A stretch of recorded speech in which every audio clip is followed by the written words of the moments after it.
We're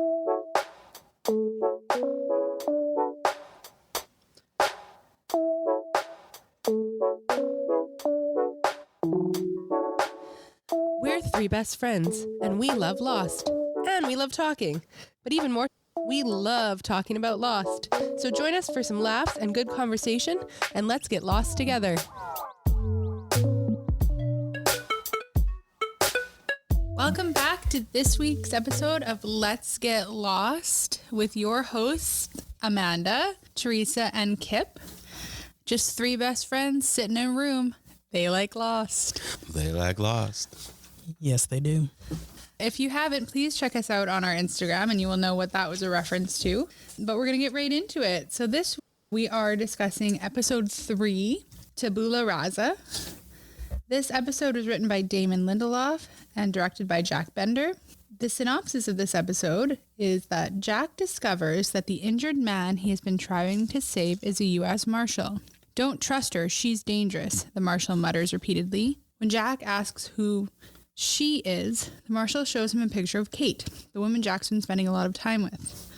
On another part of the island, single father Michael questions his son about a conversation he had with another passenger, Locke.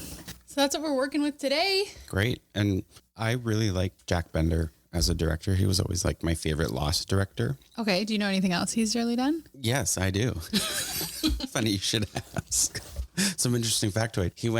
He actually directed a lot of stuff before Lost as well. He worked with JJ a lot before on like Felicity and Alias, like the other JJ Abrams show. But he also did like some of the best Game of Thrones episodes too. Oh, okay. Okay. Yeah, so very cool. I was always super excited when he was the Lost director. Yeah, he does quite a few Lost ones, I believe. He does, yeah. Oh, and he did The Sopranos too, so he's very well good known. quality television. All right, I think Theresa has some facts for us about this episode. Yeah, so this episode had 16.64 million viewers and a rating of 8.4 out of 10. This episode also covers days 2 to 4 on the island. And Sawyer's nickname count, we're up to 5 for this episode. So we've got Freckles, Abdul, Al Jazeera, Doc, and Hero. Yeah, some of them are in fact terrible. Awful nicknames. Yeah, I don't like saying like that's uncomfortable. But Freckles is cute. It is cute. And 16.464 million viewers was the lowest viewed episode of the season, I think. Yeah. Is what I read. And is actually the worst rated episode too, like in terms of critical response. So interesting. I wonder why. Surprise. I couldn't tell you why that might be. All right. I'm going to give you guys a few trivia questions, okay? Okay. We're ready. Okay. What award did Evangeline Lilly win for her portrayal of Kate Austen? A Razzie. Wow. Incorrect. I feel like one of those like best climber. Oh, you know what? Yeah. I actually think it's probably like a Gemini or something like that. No, incorrect.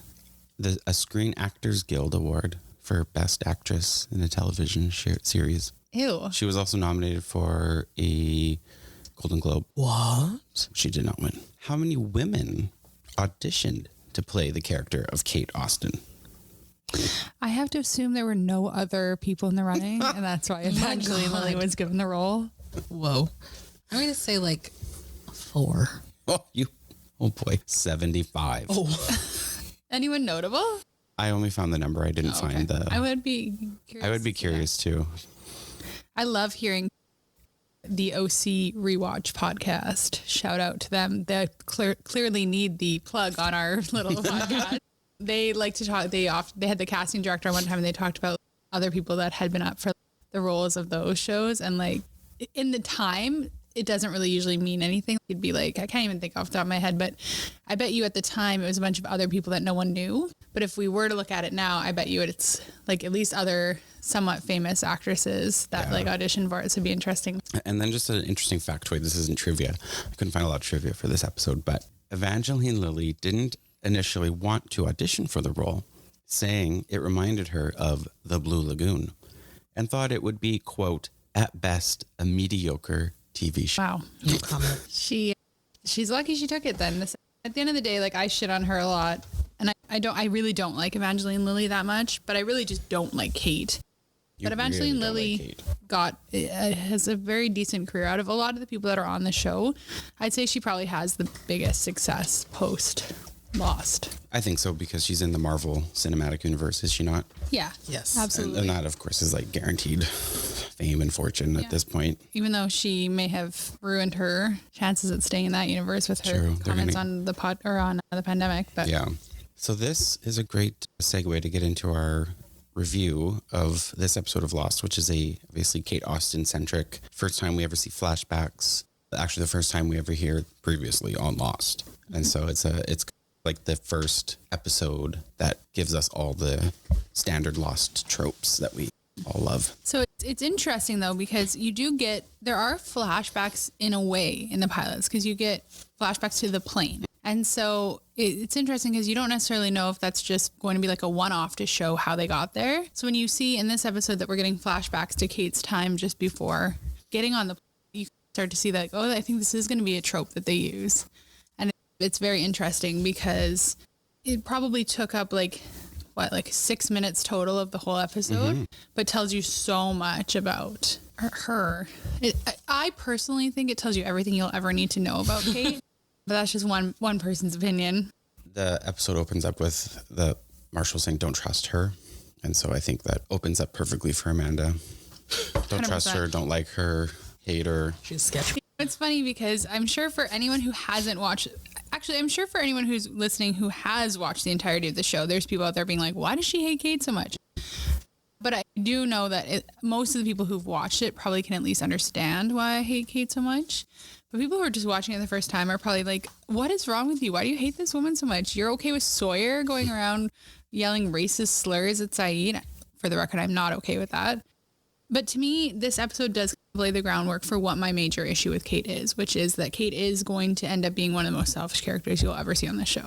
She's selfish, and she seems to have a lot of contradictions in the sense of she finds herself in trouble and in a lot of situations that are troubling, but usually it's because of decisions that she's made that 100%. get her there. It's not that she's this innocent sort of bystander that happens to have bad luck. The choices Exactly. she makes leads her to all of these really poor situations. Yeah. And she really doesn't have anyone else to blame. And she could be more upfront with Jack and with what's going on, and she chooses not to. And she's just half waiting for the Marshal to just die so she can avoid it. Like, she will only ever, what I think is very clear from her from this episode is she will only deal with things if she absolutely has to. Exactly. Yeah. Because she will jump around here like we always do. But she says things like, oh, did he say anything about the Marshal? And she's wondering if the Marshal told Jack that she was the prisoner. And of course, he doesn't bite. She doesn't give up that information because she thinks he doesn't know yet. So she's just very selfish, like you say, in that sense. So we start off, though, before we even get to her backstory, is we kind of start off with the Signal group. Yeah. Okay. So they're called in the Lost fandom, they're called like the Signal group. I think you're right. I thought I wrote it down. Signal party. The Signal party. But I preferred what we came up last week was the Fellowship of the Receiver. No, the Fellowship of the Transceiver. Yes, I love that. That one's I a lot better. much prefer that. It's so much better. Yeah. And it's so funny because there are going to be a lot of those things that kind of come up. There's like little like groups that kind of emerge, and they do always have nicknames. Always. Yeah. But Fellowship of the Transceiver was lost on.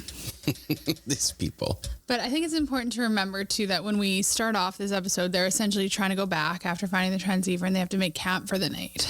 Yeah. And that makes a lot of sense in terms of safety of the characters.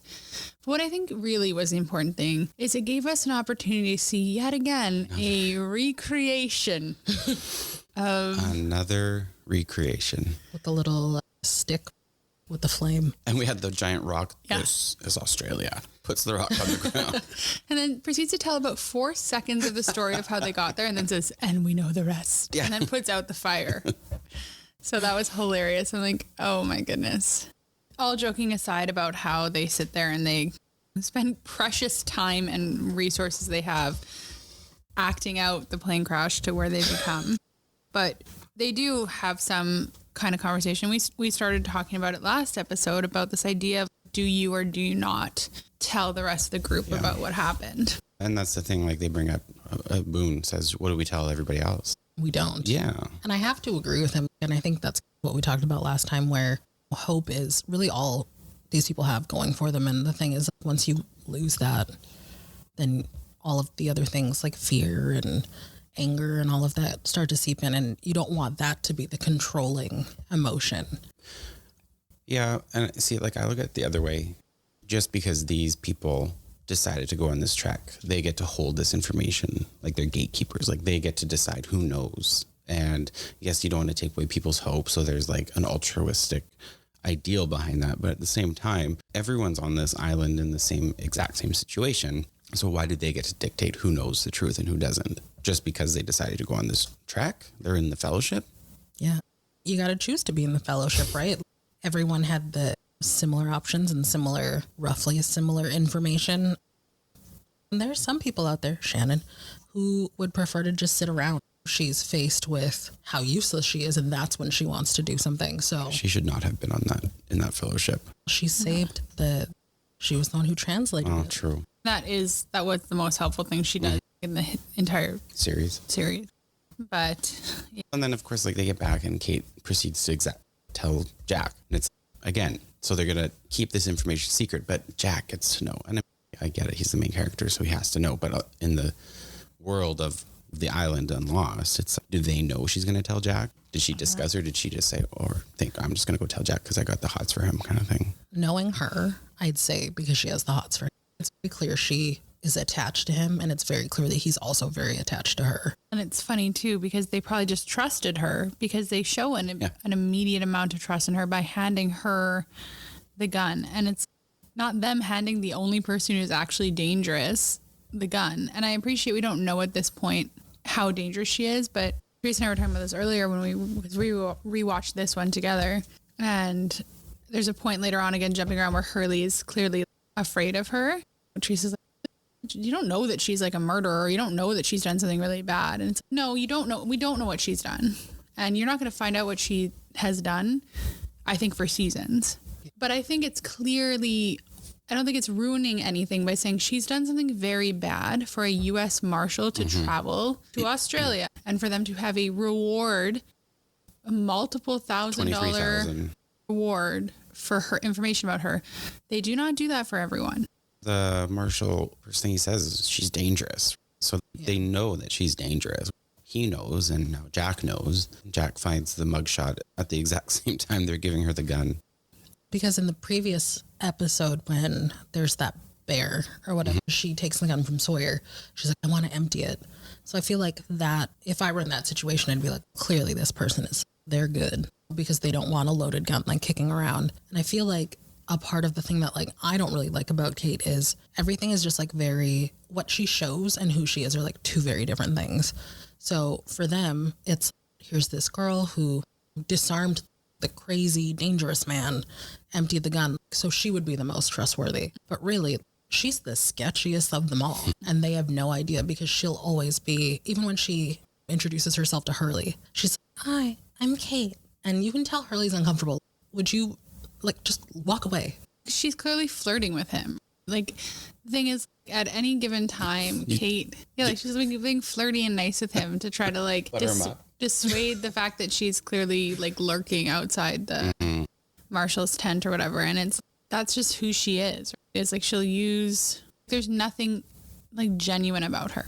And like maybe there is, but like you will never, and this when I say that, you'll never know when or if she's being genuine. No, you won't. No, I don't hate Kate. I don't think she's as horrible as a lot of people or the other people around this table. but I think she's an interesting character that it's neat to watch her character on the show. I don't know how much growth there is.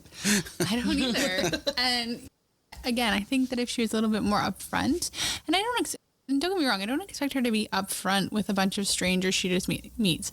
I don't think it's wrong even like once Jack knows and they come back, and Jack is clearly waiting for her to divulge this information to him. And she tells him this really quite intense thing. Like, she's just basically said, we're screwed. Yeah. Someone else has been trapped on this island for 16 years. We weren't able to get a signal because of it. And he's like, huh. Anything else you'd like to tell me? Oh, I noted that too. Like he's just clearly doesn't, all he's interested in is like now finding out what Kate did. And he's clearly annoyed that she won't tell him. Yeah, exactly. But I really don't even blame her for not divulging that, because it's really, like he said, eventually says, it's really none of his business. And she doesn't know him that well. But what I don't like is, like you were alluding to earlier, Theresa, this like innocent thing with the whole like, I don't know how to use this gun and I don't like guns. Like, I don't believe that. Like, you don't have to go around being like, I was the person the U.S. Marshal was here to take. But you also don't have to be completely fraudulent with who you are. Yeah, exactly. Yeah. And even when Jack says to Hurley, because Hurley eventually finds the mugshot too, and he's so, it doesn't matter. It's none of our business. But then later he's like grilling the marshal, tell him what she did. And he clearly wants Kate to tell him. It's just frustrating. The thing with Jack, though, is, again, and this whole leadership thing is very dubious for him. Like, it really is at his, like, so you're exactly right with, in even pointing that out. Like, he's basically telling Hurley, like, it's none of our business. But all he wants it to be his business. What he means is it's not your business. Exactly. Exactly. And that is frustrating to watch, because you'll also see him make a lot of excuses for her throughout this episode and the rest of the series. And it's frustrating to watch because it's a very clearly not coming from like anything, like he doesn't know her. Well, and so, I think I've heard you say before about how if it was someone else in that mugshot, say it was Sawyer or something, you really think he would be all like, it doesn't matter, it's not our business. Like, no, I'm pretty sure he'd be pretty pissed off. Exactly. Yep. If that had been Sawyer, and demanding to know, he'd be out there showing everyone. Exactly. Like, if he found Sawyer's face on that, if he even found Saeed's, maybe he would have that picture, or Locke's. He'd have that picture out in front of the group, being like, "Look what I found." But he is so protective already of someone 2 days in, that he doesn't know. Exactly. That's the weird thing, is he's protective of her. You shouldn't just trust her, because like, this isn't The Sopranos where like some gangster is coming looking for her. Don't get me wrong. I'm not saying you should blindly trust law enforcement either, but when you don't understand the situation and you don't know anything, and you have a U.S. Marshal who's traveled to Australia to pick her up and bring her back, who's bleeding to death, telling you she's dangerous, whatever, and you're choosing to just essentially turn a blind eye to that. Yeah. Yeah. It is weird. There's something about their relationship that's, when we think about like romance novels and all that, we are all hoping for the love at first sight, but something about their love at first sight, if that's what you can call it, or lust at first sight, or I don't even know. But there is something weird about how he's so flippy floppy with, I don't have a better word for flippy floppy, even when it comes to her, because even when he sees the poster or the mugshot, the look on his face feels like, oh God, no, or oh God, no. Like, that's the vibe that I get from like him seeing it. But then for that to be the anything else, don't worry about it. It's okay. Like, either deal with it or don't. Like, just pick one. Yeah. And that's the part. And I think you talk about that with his leadership, where he's just, it's always so back and forth. And even clearly in his romantic life where he's, oh man, but please tell me, but it's fine. Yeah. So we see him as a character, maybe not really knowing what he wants.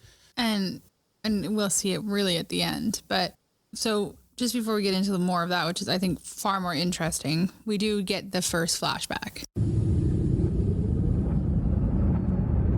Kate being kicked awake essentially by what it seems to be an Australian farmer. And when you first see it, you don't really know exactly what's going on, but it becomes, I think, very clear very quickly that this is why she was in Australia. This is going to be somewhat close to when we meet up with her eventually. And then, so the farmer basically brings her in, gives her some food, asks about her history, and she spouts some, what I'm assuming is extremely truthful and honest information about how she got there. And it's so funny to me because I wonder if anyone else, if this was on purpose to like just show how little she knows about her own fake backstory, or if it's just because it's an American show written by American people. But when she says she's from Canada and she just finished college, we don't call it college. We either call it university, because that's what we call them, or even people who go to like Red River, which is a local like community college here, I've never heard Shira say, "Oh, I'm like I just finished college." She would say school. I've never Right? heard someone use college here in that term. No, like you say, it's just school or university. Yeah. So I thought that was cute. I'm like, do you think that's? I'm probably like way reading into it, but I think it'd be kind of funny to think that's just shows you like as a Canadian, I was like, I don't trust that, but it probably wasn't actually. So it's I'm like, she's lying. There's no college here, but it was probably just because that's what Americans call it. But Exactly. either way, we know she's lying at least to some degree because she tells him her name is Annie. Yeah, and that she walked from Melbourne or some ridiculous thing. Yeah, so very interesting. So yeah, we get a little bit of that, and she agrees to stay on and help him out. Yeah, and work and then we're back in it. But that's the first little glimpse we have. What I would refer to as like the first official flashback of the whole show. yeah. And then we're back on the beach with Saeed. I would argue more naturally taking a leadership role and telling everyone that they failed. So they clearly settled on telling them they failed to pick up a signal, which It's true. is true. Or they failed to pick up a signal that they To could send out on. Yeah, exactly. And you're right. Like his leadership seems to be more natural in the fact that he's assuring people, he's letting them keep some hope, but not like outrightly lying and giving them false hope. And then he starts to really just sound like he's knows what he's talking about, and people listen to him a little bit more. And he says, look, I'm not saying we're not going to get out of here, but we also need to be more realistic. So we need to start rationing food and collecting water, and who's going to do this and who's going to do that. And I'm going to do this. And I just thought that was like, that's what they probably needed 2 days ago. Yeah. Yeah, I agree. But a lot of people were just saying, I think a lot of people are on the same thought process as Shannon is.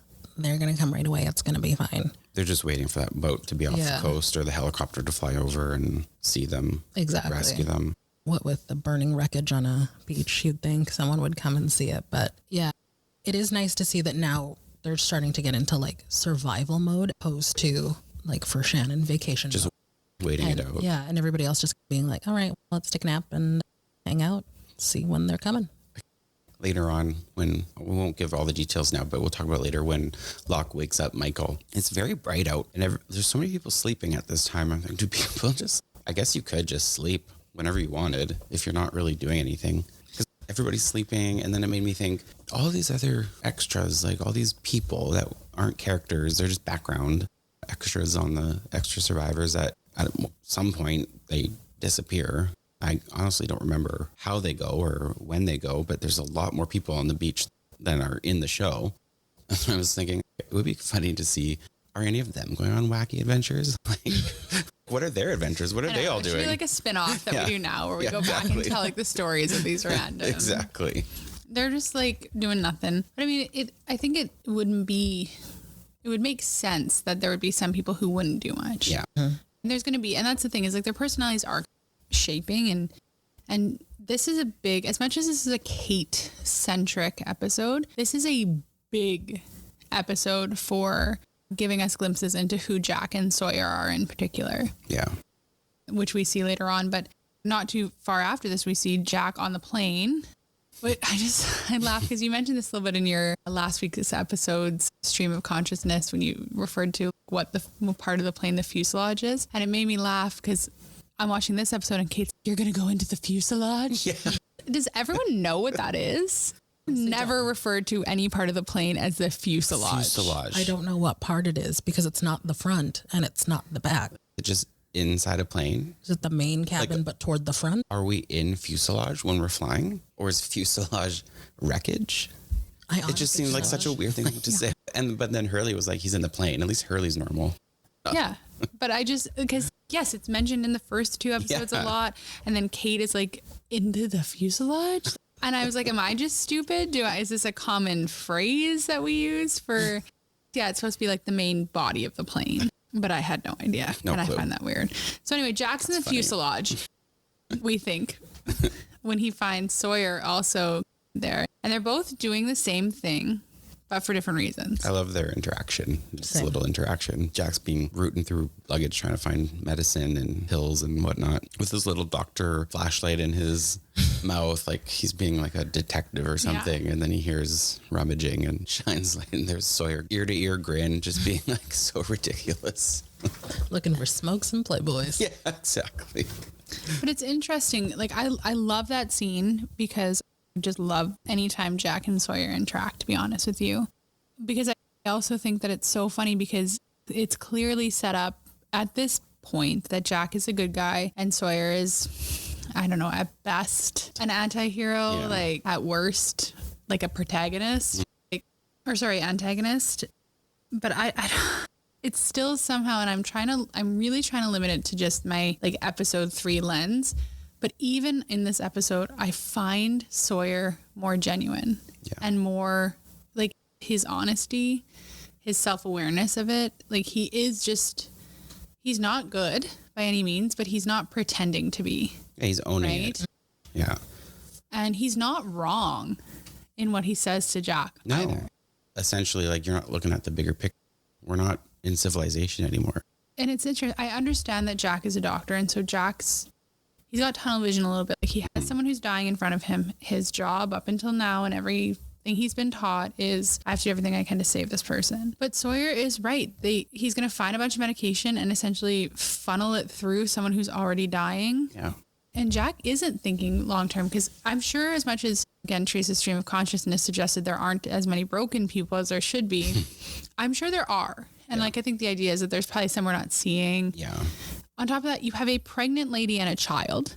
You don't know how long you're going to be here. And yeah, I think Sawyer He's made right. a good point. Exactly. Like, at what cost? To say you did everything you could do? Yeah, To exactly. who? Like, For someone who's going to die in 3 to 4 days, if we were in a hospital, how many times do you hear we did all we could do, and then you're just waiting? So in this case, would you use up all of your resources for someone where you can't do anything else other than, I guess, try to make him comfortable, but you can't because, I don't know, he's in the sand. Like, the other thing too that bothers me, and he's going to fall back on this doctor thing a lot. I don't think him going out of his way to save the marshal has anything to do with his personality traits of being a doctor and has everything to do with the flaws of who Jack is that we're going to see throughout the next couple episodes. And one major issue, a major character like theme with Jack is this like not being good enough, not being able to save certain people and situations. And I think it has more to do with that than because doctors also make tough decisions.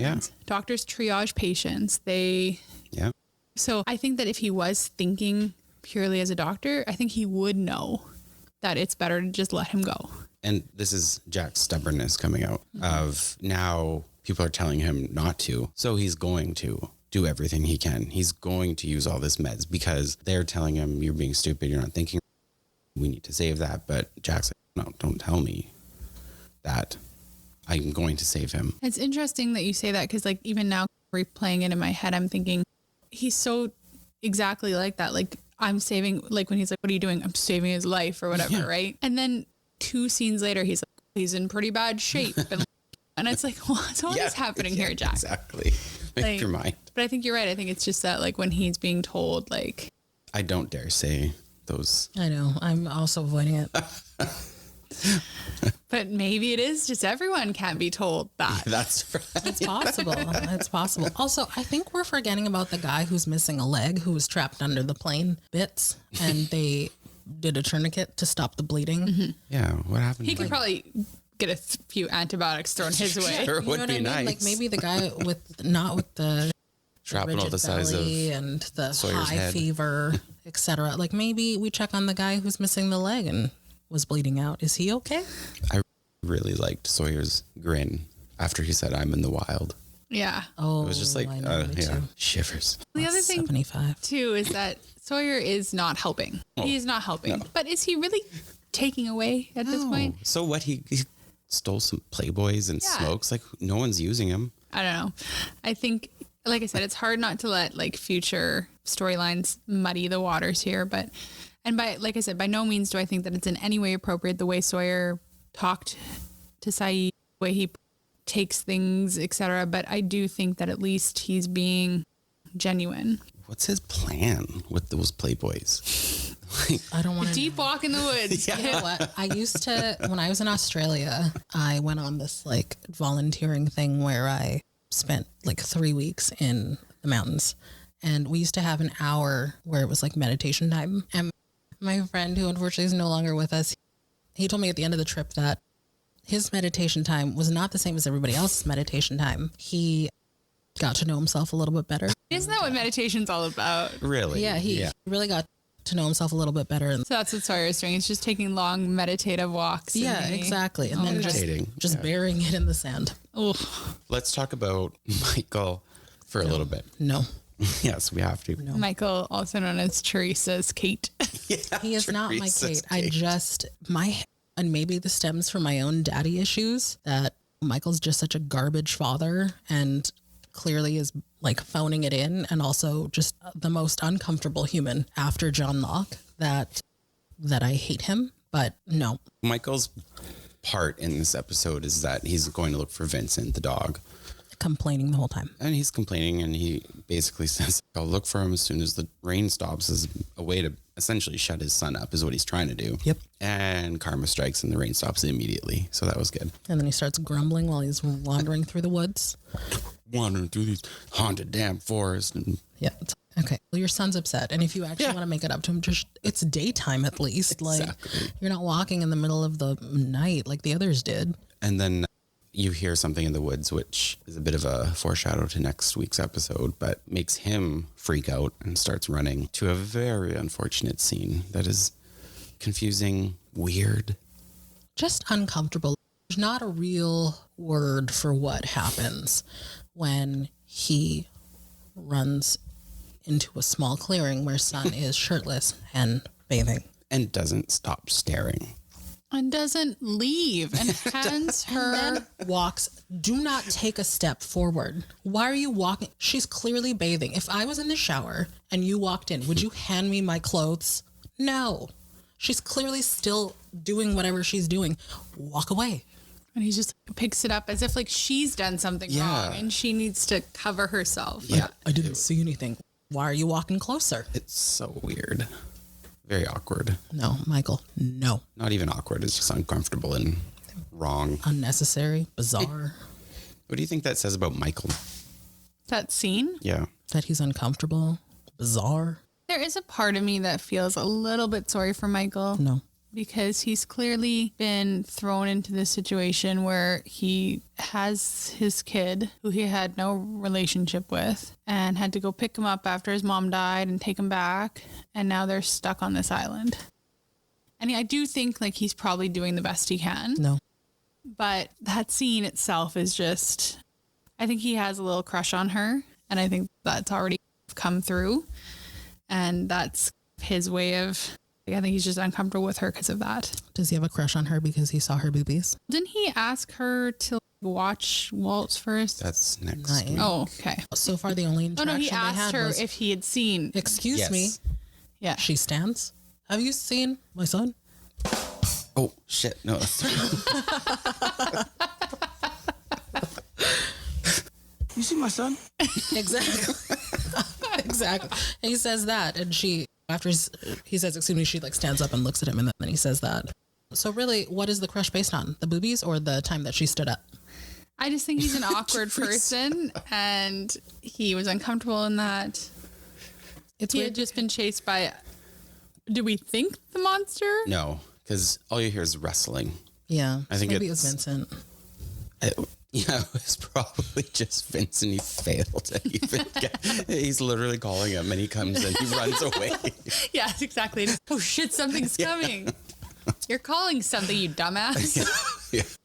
Michael. Don't get me wrong, he is a useless man. Oh! Whoa!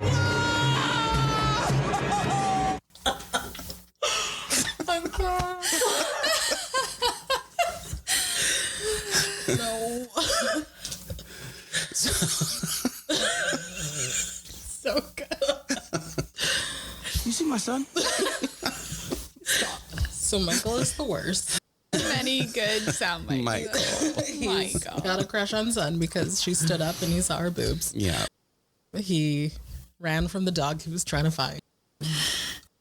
What does he have going for him? Not a lot. Not a lot. Nothing. Because when I see people in a compromising position, I usually walk the other way. And if I'm too scared because the dog that I'm looking for is there, I would just cover my eyes and move a different direction. But they're clearly setting something up there, like some sort of a relationship or awkward interaction of some sort. Yeah, it was a setup as uncomfortable and awkward as it was. Yeah, so we're setting up clearly some kind of love triangle between Sawyer, Jack, and Kate? Kate, that's it. And now one of the worst characters with Jin and Sun. Son. And I'm trying to remember if I always hated Michael like this. You're not the only one. Michael Wasn't he is voted off first from yeah, that not Reddit? first, but like The thing with Michael and why you're probably like, did I always hate him? Like, I think the issue with Michael is you'll never like him. He never does anything that's redeeming. And later on, which I don't think it's giving anything away to say that more stuff is going to happen, but Michael does something that is very difficult to swallow. yeah. And he makes things very challenging. And it's hard to even, like I said, we're trying to obviously look at this through the lens of each episode, and there's some things that are easier to put to the back of your mind. But some of these major plot points where characters have done things that are like borderline unforgivable are difficult to forget when rewatching. Yeah. I honestly do not remember. I'll tell you You're in after. for a surprise. Oh, or that. But just based on this episode though, like even before when he was like, how about this? When we get out of here, I'll get you a new dog. It just feels like Michael's always just like phoning it in. Yeah, he has not done anything yet that has been No. that would make you really like him as a character. He hasn't really shown very many positives. So. And you can't, if you don't have a relationship, and again, maybe this is my own familial issues like coming to surface. If you don't have a relationship with your child, you don't get to just go around being like, I'm your dad, do what I say, you need to respect me. Oh, you're sad about this? This'll fix it. You don't just throw a Yeah, new but he dog at a also kid who's doesn't upset. clearly doesn't know how because he hasn't been a father anyway. And I guess at this point we don't know why. We don't that know is. too much. So let's move on from Michael. Yeah, because I could go on for. I know. Let's nip this in the bud. He's not the Kate to me though. I just don't like him. Go back to Kate's flashback, and she's essentially in the middle of the night trying to find her money In a tin can. in a tin can hidden behind some sort of hidden secret wall that somehow she knows about. Yeah, It's very behind the strange. Canning, the jarred pears. And then the farmer walks in on her and essentially makes her feel a little guilty. She says, "Oh, I wrote you a note. I have trust issues." And he said, "Well, just stay one more night and I'll drive you to the train station first thing in the morning." Okay. Yeah, All seems good. They're on the road. yeah, because she'd been working there for 3 months, and then that's Yeah. when she decided she Yeah, was she gonna was just going to slip away in the night. dip and off. And then they're driving. on the road. And He wants to stop for I think pancakes or muffins. yeah, or he's something. like, "Come on, let's have muffins. You know, I'll just eat on the train. Why are you checking your mirror so much?" But before we get to that, when does is that around the same time that the marshal wakes up to choking her? Oh, yeah. Because I found that part to be very interesting. Because that part I think we should talk about because I have some thoughts on how ridiculous that scene is.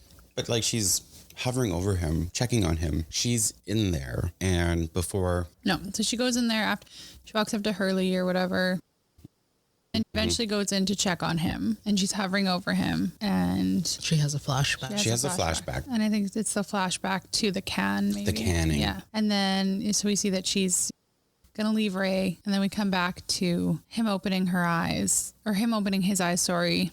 And he starts choking her. Just strangling her. And this might be the only time I ever defend Kate in the entire podcast. That seemed like an overreaction. Not very law enforcement appropriate either. Also, you've been in and out of a coma. Where'd that strength come from? And he have a hole in your body that someone has sewed up with some common thread, and you managed to essentially I don't think topple over her. I don't think that did him any favors. No. I think it made him worse than he already was. Yeah. But that reaction, was insane. It felt, I get that she's put him through the ringer a bit, clearly. And they clearly know each other when we eventually see their interaction in the flashback, but it seemed like an overreaction to the situation and it seemed very inappropriate for law enforcement. And then on top of that, Jack comes in.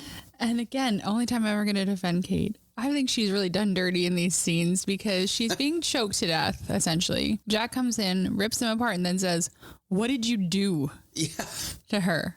You got to think about it, though. Like, this guy's law enforcement says she's dangerous. You find a mug shot of her. Yeah, he's probably coming in thinking she attacked him, tried to kill him, and or something. he's trying to, because this guy's injured. Like, what's he going to do? It's just another example of Jack picking and choosing when he decides to trust her and when he decides not to, because everything else in the whole episode leads you to believe that he's it can't be that bad and we don't understand and this, and then he walks in there and assumes that she's done something to him. So I just thought that scene was so ridiculous. And I felt bad for her in one of the only instances I will ever feel bad for her in the entire show. They're in the truck. They're cruising down. Kate's refusing to get food or make stops, and she notices Ray. He's checking his mirror hole. All of a sudden, he's seeing this huge SUV come barreling towards him, and Kate figures it out. And then she becomes a total bitch. Ray says something like, "I got a hell of a mortgage, Annie. My name's not Annie." And just turns on a dime. Also, why did that have to happen like that? I don't know. I'm not well versed in what happens when there's a ransom. A reward for someone's arrest. I was under the impression that they were going to meet at the train station. The guy was going to be there and they was going to arrest her. I think that was what was supposed to happen. Not that the man was going to pull up beside them and then give her finger guns. So I think probably he was just following them to make sure that he actually did it. And I think that maybe it became aware to him somehow that she was catching on. And then he did turn into kind of a dick. But I also think that we're getting I think we're supposed to understand that he's not, he is a U.S. Marshal and he's doing his job or whatever. But I don't think he's completely on the up and up either. I think he enjoys it a little too much. Also, there's something weird between Kate and the Marshal because when he wakes up with Jack, obviously not in the flashback, he goes, "Oh, he got to you. She got to you too." And I was like, who's you too? Or are you who she got to first? Because it's very clear that Jack is into her. Yeah, no, to me, it was almost like he's recognized this pattern of Kate kind of manipulating, exactly. Because even Ray took her in after finding her sleeping and pulling a gun on her. That's clearly just what she does, right? Yeah. She manipulates men in particular into helping her. And then she sets their lives on fire.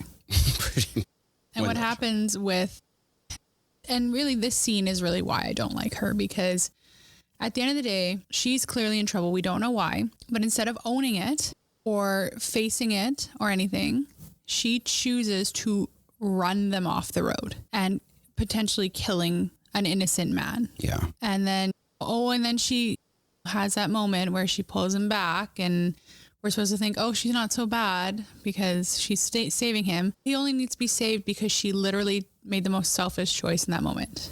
And so eventually when we go back, we're back in the present day and the Marshal tells Jack that he wants to talk to her.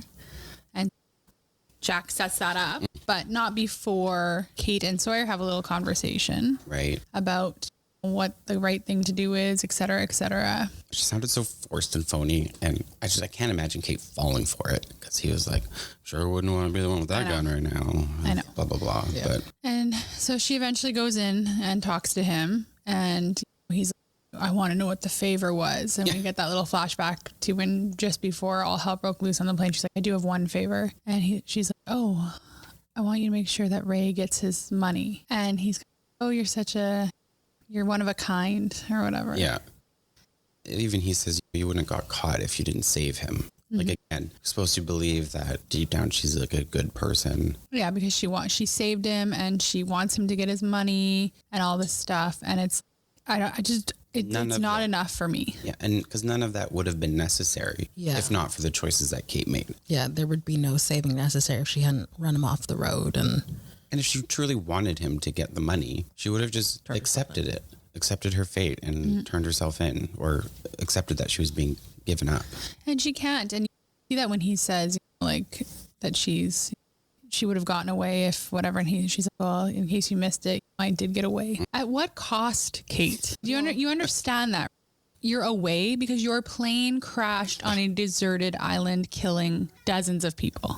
Exactly. He also says, looks so free to me. Yeah, That's true. Yeah. You know what I mean? Like, it's her perspective on all this is so skewed. Yeah. And yes, she thinks once she's in a situation, it's okay. And she says she's sorry, or she helps out a little bit, or she whatever, that it's going to make up for everything. And it doesn't. Mm-hmm.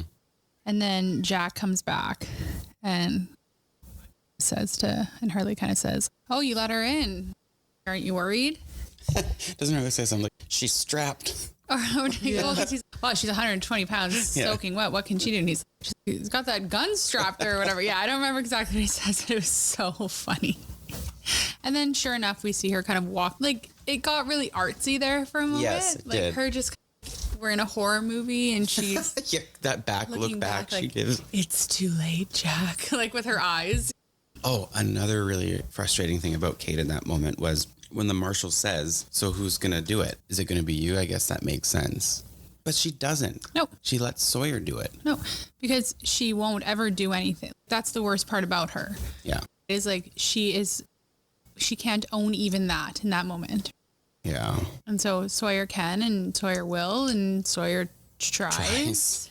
Oh, that was hard. The look on his face when he's like, I did what you couldn't. And then you can hear the gasping, and the look on his face is just... No, he does a great... The actor does a really good job there. You feel that pain. Yeah, if any, it's panic, yeah, right? Panic, yes. And that's why... And that's the difference I find between like him and Kate, and the fact that we're setting Sawyer up to be the bad guy, and Kate's some sort of hero and Jack's a hero. But Kate in that moment just walks away. She doesn't actually care what happened. Sawyer runs back in. There's pure panic on his face. And if he didn't care, he'd be like, I tried. And he'd walk away and he'd be like, well, I did more than any of you fools did. Yeah. Some cheeky nickname and then call it a day. But he doesn't. He like runs back in with Jack. You can see he feels terrible. And then in the end, Jack ends up having to do what Jack really didn't want to do. And that is sad because at the end of the day, I don't necessarily agree with Jack, but I also don't know that I would be able to do that either. So I understand it. And I just feel bad that his hand was forced into, And it's just sad because it also sets up this theme of, is Jack doing things for this group of people because he wants to or because he has to? Yeah. And it's sad because Sawyer wanted to do kind of different in that way. Sawyer always wants to do something effectual. Yeah. And he doesn't know how. And Jack has the ability, but he clearly doesn't want to. And you really see that later on, which is, it's almost beautiful how that kind of comes around again. But it's just very interesting, kind of the dichotomy between the two of them. And I think you learn a lot more about where they come from. And I think that explains a lot of why, it always explains a lot of why anyone is the way they are. But particularly for the two of them, why they treat that way. Yeah. And towards the end, Jack's just sitting in the sand there, pensively looking out on the water. I just thought to myself watching that, like, these poor actors, how much sand did they have to have all over them all the time? How awful that would have been. Yeah, because they're lying in it, they're sitting in it, they're running in it. I hate getting sand in my socks and my shoes. And that's why I don't understand. Nobody's really complaining about the sand because they all get wet and then they're still in the sand, and then they're dry and they're still in the sand. I'd be so itchy. I'd have a rash for sure by now. Yeah. I'm just saying. I'm just saying. I get that there's two different shows here. Bigger problems at hand because plane crash, but they're making like shelters and stuff, and we want the gritty retelling of Lost, of the real sort of issues at hand. The sand is so itchy. Isn't there some sort of like comedy sketch show or like YouTube videos or something where someone like inserted themselves in the back of scenes in like a comic way? I don't know. I hope so. I feel like there is. There's got to be. I want to find it. Is it on Lost? And then they're dumping sand out of their like shoes? They're just kind of like in the back of me, like, hey, or something weird. Like I seem to have some sort of recollection of that. If anyone knows what I'm talking about, please let us know. We want to see it because I need to see this if it's a thing. The ending is very nice. Like you have the music playing. Kate joins him and he says this. I don't know if it's controversial, but it seems to cause a lot of grief for the fans of the show and probably the creators of the show. He says 3 days ago we all died, and I think a lot of people took that as like literally. And It's not literally. He's essentially saying where the title of the episode comes from. Tabula Rasa is essentially the idea of like your soul and your mind is a blank slate, a fresh start. A clean slate. Yeah, a clean slate. And so that's what he's saying, is that this is a chance to start over, a clean slate. We can become new people. What we did before doesn't matter. The past doesn't matter. What you did doesn't matter. But then it does, though. It does. And again, it's a very interesting kind of washing of Kate's sins. Yeah. Whereas, again, I'm not sure that he looks at Sawyer and thinks the same thing. Yeah, exactly. Yeah. No, I agree. And then, the pretty music starts. It's a beautiful montage. And that moment where Saeed throws that apple to Sawyer is so beautiful to me. My Sawyer favorite part looks of it. so upset. Like, he legit looks upset and devastated. And then, he gets the fruit thrown at him. And also, Boone giving Shannon the sunglasses. Not that Shannon deserves it, but... And it just says more about him. Mm-hmm. That's the other thing that I think this show teaches you a lot, and what most rational human beings should understand is a lot of times you have to do things like that because it's not about Shannon not deserving it. It's about Boone staying who Boone is while stuck on this island, right? It would be very easy for them all to turn into monsters and jerks, but those that won't. Yeah. And I like that too. We'll talk about it now. Throughout the episode, Locke is whittling away at something. He's creating a whistle. And Charlie asks him what he's doing, and we find out he's making a dog whistle. And then you see him whistling, and Vincent comes running out of the woods and grabs Vincent and says to Michael, I found your son's dog. He told me his mom died. I think you should be the one to give it to him. Tied him up and lets Michael go get the dog and be the hero. And that is a very redeeming moment for him. I think that was the right way to do that. I thought it was very sweet. For Locke. Yes. Yeah. And then on top of it, to be like to just go to the trouble to get Vincent back for Walt. Also to be like, they need this. Like, it needs to be Michael. Like, he needs a reason to. And Michael is so quick to be like, yeah, thanks. Especially because earlier in the episode, we hear Michael essentially grilling Walt about Locke, being like, I don't think you should be friends with him. And then when Locke said, I did this for you. He's like, thanks, man. But I didn't trust you 20 minutes ago. But like, at this point, Walt has only known loss.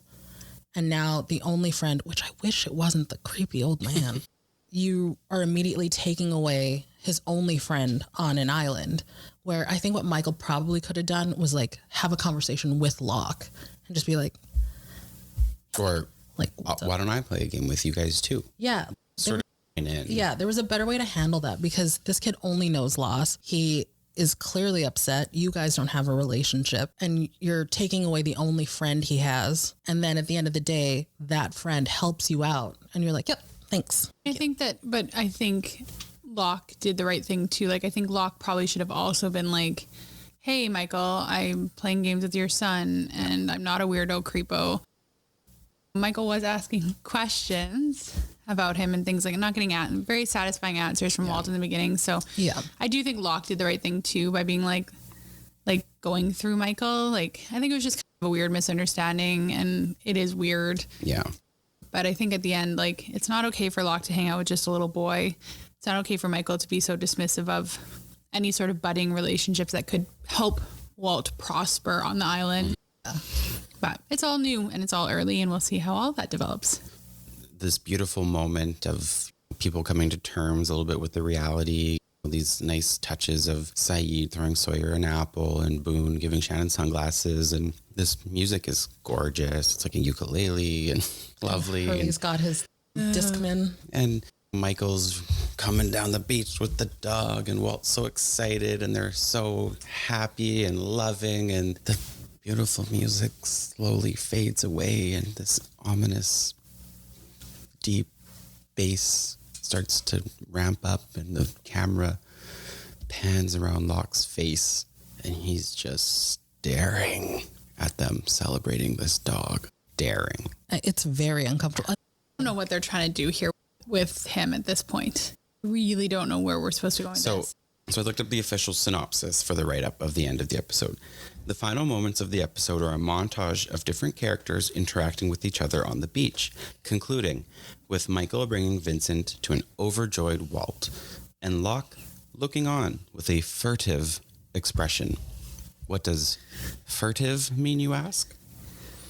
Attempting to avoid notice or attention, typically because of guilt or a belief that discovery would lead to trouble. Semicolon, secretive. I'm just confused Yeah, that really doesn't answer. at where they are actually trying to take this, though. Yeah. Because next week's episode is going to be a Locke-centric episode. Yeah. And although I haven't rewatched it for the purposes of the podcast, I do remember it. And I remember where we're going with Locke's character, obviously. Yeah. And I think this is a little misleading, to be honest. I have to agree because, again, it's ominous and dark and unsettling. And I don't necessarily think it gets explained all that well. No. No, And it was like a you're right. very deliberate ending to the episode. Yes. Yeah, a zoom in, like a pan zoom in.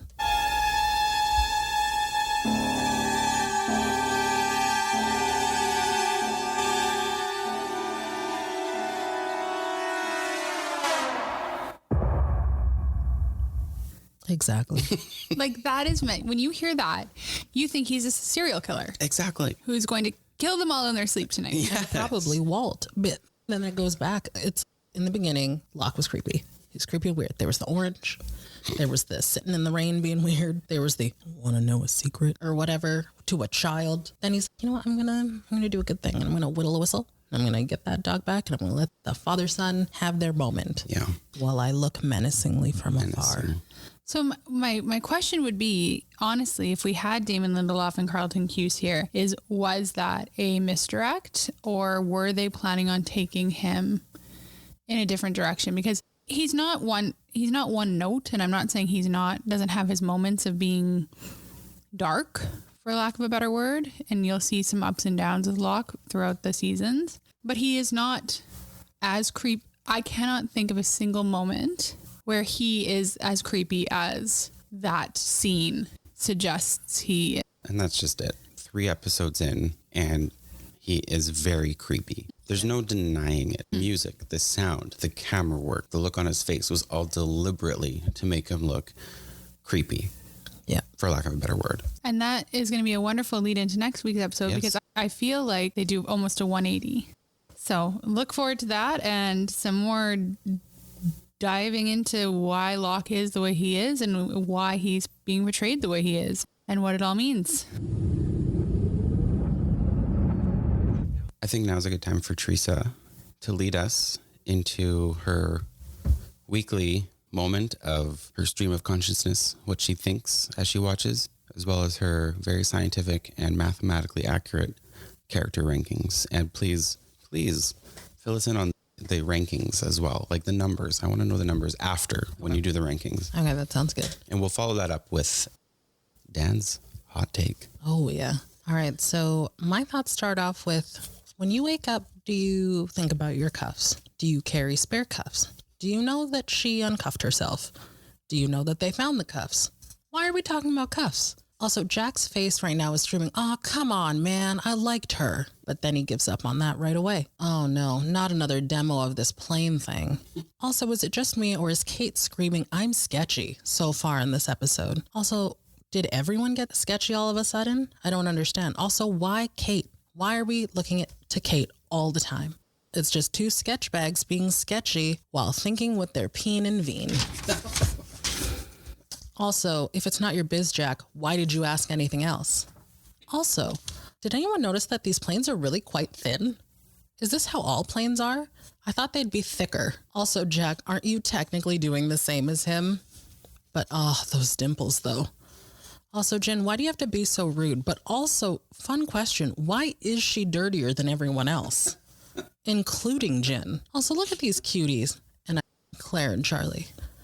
But poor Hurley. Also, Kate, like horse people would be freaked out by you. You can't smile away your creepiness. Oh, yeah, that is fair. Also, why are you hovering over him? Kate, you're not exactly the innocent here. You went in there and hovered over him. Also, technically, Jack, you don't know that she's innocent either. It's just everyone on this island and their damn assumptions. Also, why is 23,000 such a random number? I don't know how rewards work. Do people still do this? Is this like the Wild West? Also, I think that's another red flag for Locke. Also, I feel like Michael's inquisition is because he's jealous and he's actually not being protective. Also, Michael, why don't you put your money where your mouth is and stop complaining? Also, Michael, please stop looking at her. Do not approach her. Stop. Minus 100. You stop this right now. Hey, Locke, what you doing? Why can't I make anything? Also, why is Charlie so precious? Also, Shannon, stop speaking. Also, I feel like I want Saeed and Jack to form an alliance. They'd be unstoppable. I can't catch anything in the dark. And here's Kate catching a lighter with one hand. Oh, right. When the marshal wakes up, I'm sure he was thinking, I want nothing more than to drink water from that dirty rag in Jack's hand. Also, did he have feelings for her? Also, why doesn't Ray just pull over? All of this drama is unnecessary. And oh my God, Kate, what did you do? And now you've left his arm behind. He only has one. Kate, you're such a mess. She's so done up for a prisoner. You don't look free to me. Oh no. Oh, Sawyer looks so sad. Also, this is a shit situation and Sawyer looks messed up. Like, I'm not saying he's badass. It's clear he's not as badass as he thinks he is. Oh, Jack, I'm so sorry. Also, how does anyone just know how to make a dog whistle? All right. Okay, so Locke isn't a creep. He's just a nice old man with creepy tendencies. All right, and we're back to Jack and Kate. Peen, Veen, King and Queen. Do you think everyone should have blank slates? We think Hurley's so sweet he found a Discman. And now I feel like there's hope. Saeed and Sawyer, definitely the best scene in this montage. And I think I might hate Michael. Also, don't talk to that man, but I'll take his dog attempt. Also, why fate till late? What are we late for?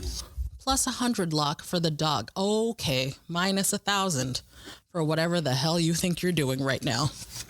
The end. Yeah, that was a good succinct thought process of that episode, I feel. Very Especially, well done. I really did like the real-time reaction to, oh, he's not, oh my God, he's a freak. Because that is really the right reaction. I was in the middle of writing and I was like, oh, Yeah. no. And it does very quickly, before you move on to character things, we didn't really mention the 23,000. No. Being a very random, not 20, not 25, 23,000. So the question becomes, is that just some sort of weird Australian to American dollar currency swap? Is it random? Or is it more? And now for the character rankings. Are these random? Or Or are is they it more? We know at least that Locke, we had a snippet of Locke going down 1,000 points. Let's We're hear going to it. start at number 14. And I'm sure based on my stream of consciousness, this is not a surprise to anyone. Michael with minus 380. Then we have Shannon minus 330. Kate minus 225. Locke minus 210. Sawyer minus 40. Jin minus 30. Walt minus 20. Now we're going into the positives. We got half below zero, half above. Sun with 5, Boone 15, Jack 40, Hurley 65, Charlie 75, Claire 80, and Saeed with a whopping 90. This was a good Saeed episode and a bad Kate episode, so that makes sense. Why was Sawyer so low? I didn't love the nicknames. Okay. The dimples got him up a little bit. Freckles was really cute. I didn't love what he was calling Saeed. No. And he also did shoot someone in the chest. Fail it. Not great, any way you look at it. But to be fair, between episode 2 and now, he did go up. And Kate Yeah, dropped a see, lot. what I'd like to know, maybe we'll put this on like the socials, the week by week differences between where they fall. Because to me, that's where the real magic lies. Absolutely. I'm sure most people would think when the episode centers on you, that might give you an opportunity to gain points in Teresa's system. But really, Kate really got screwed by her own episode this week. Let's have Amanda do one of our favorite segments, and she's going to interview Dan and get Dan's hot take. Yes, Take it and for away. those just joining us and not sure exactly what that means, as you know, me, Theresa, and Kip have all watched this show over the years at various times and are what I like to refer to as lost pros Not really.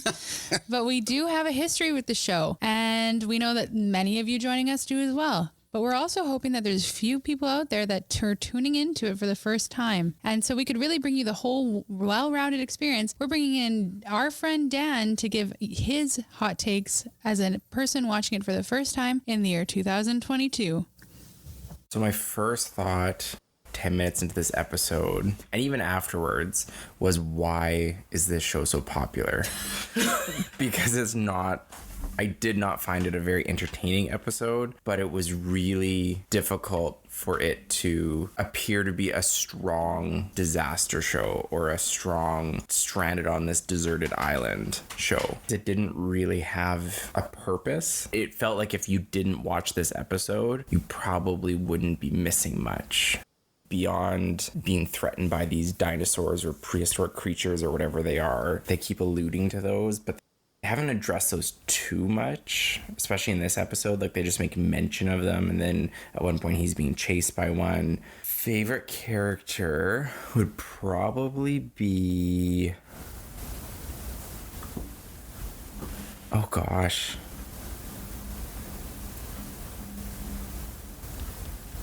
Not a good sign for Lost.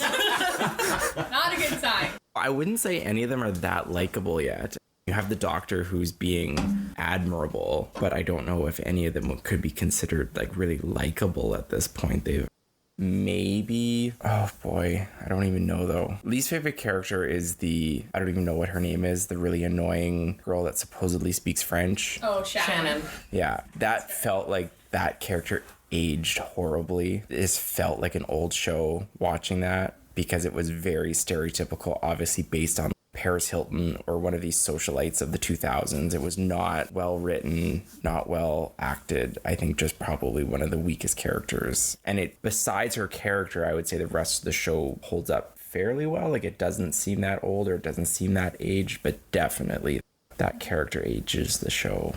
All right, final question. I think I know the answer. If we weren't making you watch this every week to give us your recap, would you have continued watching it based on this episode? No. And that brings us to the end of Tabula Rasa. Overall, And as a new segment we've decided to start, now that we're getting a little bit more into the meat and bones of everything, is we're also going to give our personal ranking out of 10 each week. Yeah.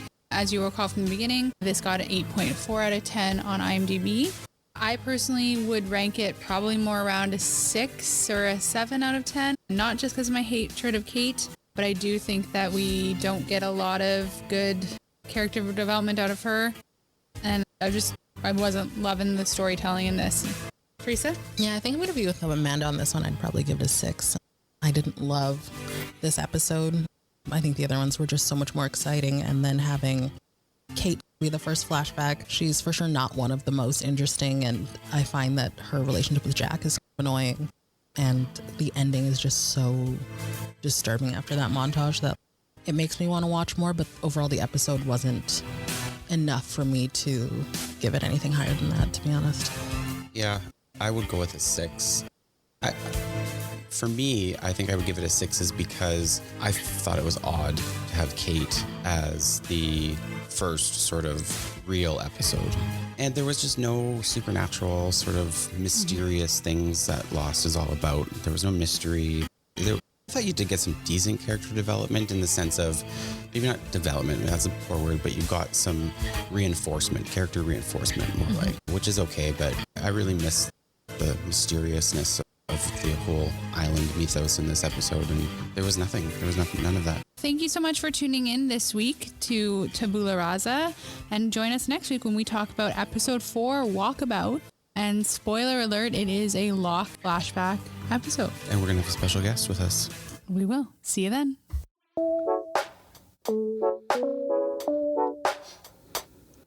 Thanks for tuning in to another episode of Let's Get Lost. Be sure to tune in next week wherever you listen to your podcasts, and follow us on Instagram and Twitter at letsgetlost.pod. Links to our website and Patreon can be found in our profile. Join our Patreon for only $3 a month for exclusive access and content like Spoiler Island. Be sure to get lost with us again next time. Bye!